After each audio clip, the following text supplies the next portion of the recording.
Today's video guys, maglaga tayo ng luyang dilaw. Ayan. At haluan din natin 3 pirasong bawang at kunting malunggay. Yan ang gagawin natin ngayon sa umaga. Ayan. Habang wala pang laman ang tiyan natin. Ayan. Samahan nyo ako guys at tapusin yung video na to at may bibigay ng aral sa inyo. Guys. Ayan. Sinamahan din natin ng tanglad. Ayan. Lemongrass. Ayan. At ayan na nga, ilalagay na natin itong luyang dilaw. Ayan. Ganun lang. Ayan. Kumukulay na siya. Ilagay natin yung 3 bawang. Hindi na tayo kailangan ng magkape muna. Ito ang pinakakape natin. Ayan. Kailangan kulong-kulot pa guys. Takpan lang natin. Ayan. Buksan na natin. Ayan. Kumukulay na. Ilagay na natin itong malunggay. Palakas daw yan. Yan ang ating herbal tea na ngayon umaga. Ayan.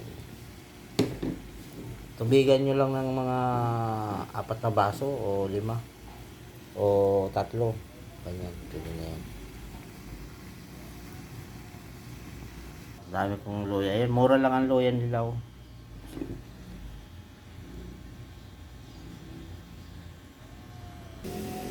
Ayan na guys. Kulong-kulo na siya guys. At pwede na.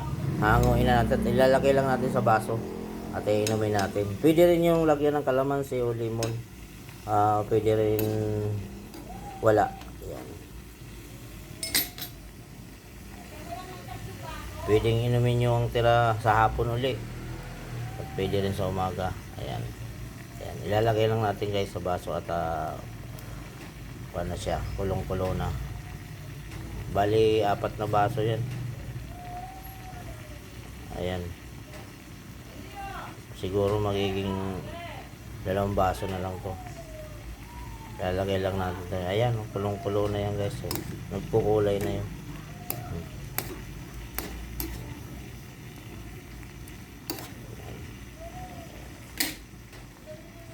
Palamigin na natin. Ilagay na natin sa baso at inumin na natin.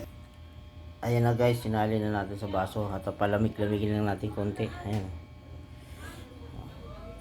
Ayan. Ayan. At inumin na natin yan.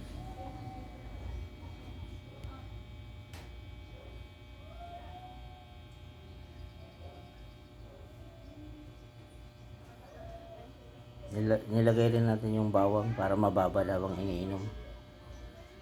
Bawang at may kunting luya at kunting malunggay. Yan, yun guys. Thank you.